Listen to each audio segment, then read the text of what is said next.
শীতের সকালে চারদিকে কুয়াশায় চাদরে ঢাকা। কুয়াশায় দূরের কিছুই দেখাই যায় না। এমনই একদিন সন্ধ্যায় চায়ের দোকানে কিছু মানুষ গরম চাতে চুমুক দিয়ে গল্প করছিল নানান রকমের। যাই বলো না কেন দাদা, শীতের সকাল সন্ধ্যায় চা খেয়ে আড্ডা দিয়ে যেমন মজা পাওয়া যায়, গরমে কিন্তু এসবের কিচ্ছুটি হয় না।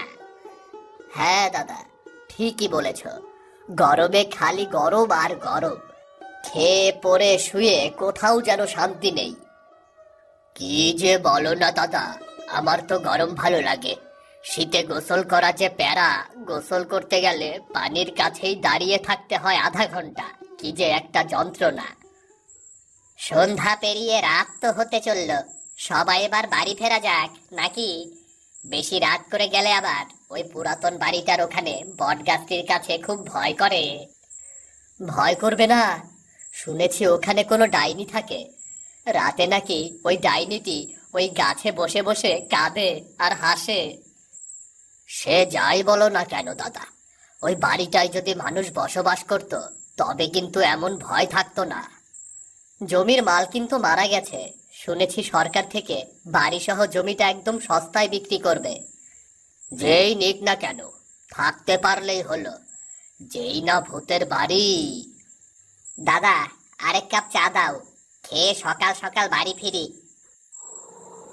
এইদিকে বট গাছে থাকা ডাইনিটা অধীর আগ্রহে গাছের মগডালে বসেছিল যে কখন কে আসবে আর সে তাকে ভয় দেখাবে। ধুর ধুর ধুর ধুর, কেউ তো দেখছি দেখতে আসছে না। কচুর মাথা, সারাদিন বসে থেকে রাতে একটু মানুষজনকে ভয় দেখাবো, তারও তো কোনো জো নেই। ধুর ধুর ধুর ধুর, আর ভালো লাগছে না। ও জরিনা, এই শীতে ফেটে যাওয়া ঠোঁট নিয়ে তোমার কাছে এসেছি। ও জরিনা, এই শীতে ফেটে যাওয়া ঠোঁট। কি বজ্জাচ্ছিলে রে বাবা, এই হাড় কাঁপা শীতে দু চারটে লেপ গায়ে ঘুমোবে, তা না করে জরিনা মর্জিনার গান জুড়ে দিয়েছে। দাঁড়া, আজ দেখাচ্ছি মজা। আহ, কি শান্তি! এখন বাড়িতে গিয়ে লেপটা মুড়ি দিয়ে জোর একটা ঘুম দেব। আহা, কি যে শান্তি! লেপের নিচে গেলেই শান্তি। আচ্ছা, ওটা কি সাদা ঝুলছে? কে কে রে তুই? কেন রে, আমায় চিনতে পারছিস না? আমি জরিনা রে।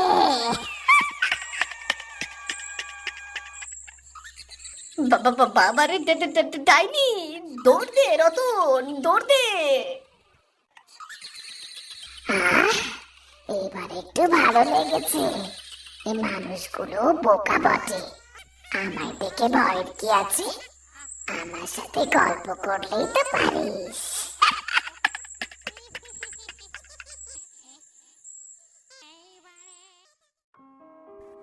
এই দুধ নেবেন নাকি গো? দুধ একদম খাঁটি গরুর দুধ। দুধ রাখবেন নাকি গো? দুধ। এই যে দাদা, এইদিকে আসুন, ভালো দুধ তো। একদম খাঁটি দুধ বৌদি, আপনি তো প্রায় আমার কাছ থেকে নেন। হ্যাঁ, তা তো ঠিক আছে, কিন্তু আপনার গরুর দুধ থেকে লাল মিয়ার গরুর দুধ অনেক ভালো। আমি কিন্তু শীতই বানাবো, ভালো দুধ দেবেন। আরে বৌদি, আপনি নিশ্চিন্তে নিতে পারেন। দুধে ভেজাল পেলে কাল আপনার থেকে আর কোনো টাকা নেব না, বুঝলেন? বেশ বেশ, কথাটি যেন মনে থাকে। বৌমা, ও বৌমা, একটু পরে গুড়ওয়ালা আসবে, তার থেকে 2 কেজি গুড় নিয়ে রেখো। মিঠু আসবে আর সাথে ওর কোনো বন্ধু। হ্যাঁ মা, আপনার ছেলে আমাকে বলেছেন, আপনি চিন্তা করবেন না তো, আমি সব কিছুর ব্যবস্থা করে রাখবো। সেই দিন সকালে রাস্তা দিয়ে দুবন সেতু ও মিতু যাচ্ছিল হাটে। তারা সেই বটগাছের কাছে আসতেই দেখতে পায় বটগাছের পাশের বাড়িটার চালে কুমড়ো শাকে পরিপূর্ণ। মিতু, দেখ দেখ, কত সুন্দর কুমড়ো শাক, একদম তরতাজা। চল না, শাকগুলো পারি, মা দেখলে খুব খুশি হবে। না রে সেতু, বাড়িতে মানা মানা করেছিল ওই বাড়িতে না জানি কোনো ডাইনি থাকে, আমাদের ওখানে যাওয়া ঠিক হবে না রে। আরে কিছু হবে না, ওসব ডাইনি টাইনি বলে কিছু নেই, মানুষ শুধু শুধুই ভয় পায়। কি বজ্জাত মেয়ে দুটো, আমাকে ছোট করছিস? তোরা ছোট বলে ছেড়ে দিলাম, না হলে রাতে আসিস, দেখবি আমি আছি কি নেই, ভয় দেখিয়ে দেবো একটু। চল না মিতু, অল্প কিছুই শাক নেব, আমার যে শাক খেতে খুব ইচ্ছে করছে রে। জানা যা, একবার শুধু পাতাটা ছেড়, তারপর দেখবি তোদের কি হয়। তোরা দু বোন হবি আমার প্রথম শিকার। তারা দু বোন গিয়ে ঠিক কুমড়োর পাতা পারলো, আর সাথে সাথে তারা দুটো কুমড়োয় পরিণত হলো। এবারে কুমড়ো দেখে যারা এতে হাত দেবে সবাই কুমড়োতে পরিণত হবে। এই গ্রামের সবাইকে আমি এই কুমড়ো গাছে বন্দি করে রাখবো, সবাইকে আমি সবাইকে বন্দি করে রাখবো। হ্যাঁ সেতু, আমরা তো কুমড়ো শাক নিতে এসে নিজেই কুমড়ো হয়ে গেলাম, এবার কি হবে? মা তো আমাদের খুঁজবে রে।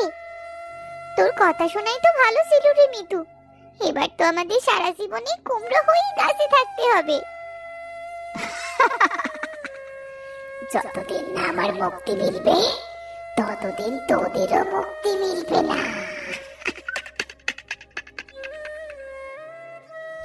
সেদিন বিভিন্ন জায়গায় সেতু ও মিতুকে খোঁজা হলো, কিন্তু কোথাও খুঁজে পাওয়া গেল না।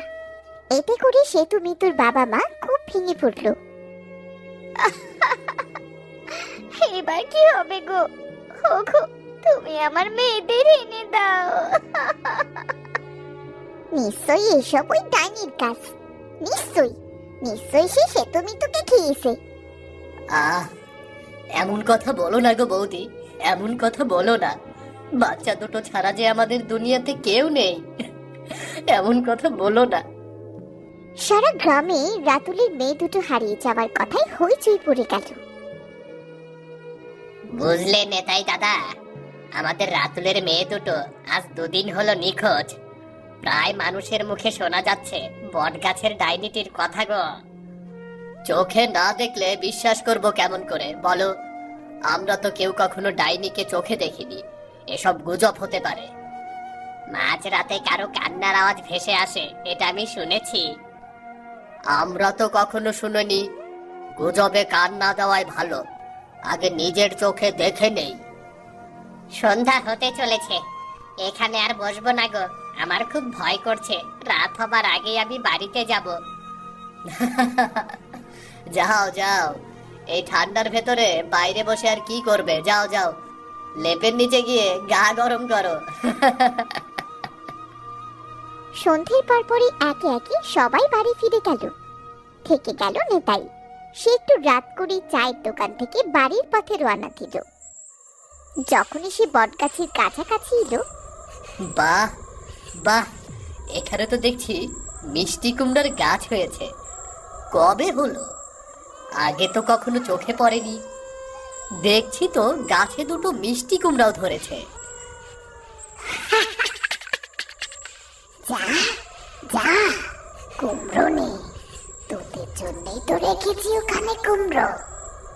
কুমড়ো দুটো ছিঁড়ে নিয়ে যাই, শীতের সকালে মিষ্টি কুমড়ো আর রুটি, আহ এ বিজম্বে।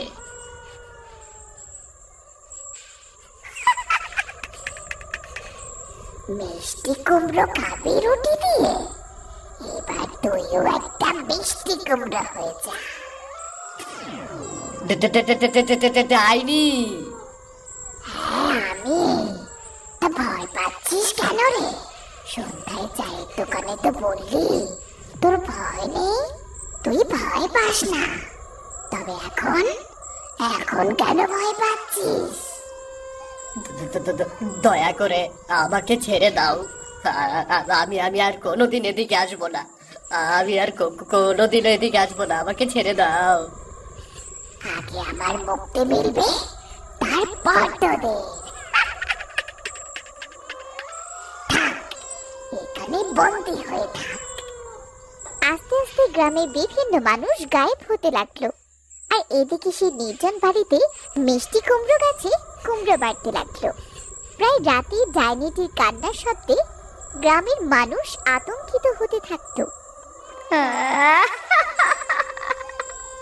মুক্তি দে, আমার মুক্তি চাই। আমায় মুক্তি না দিলে সবাইকে বন্দি করে রাখবো। মুক্তি দে, আমি মুক্তি চাই।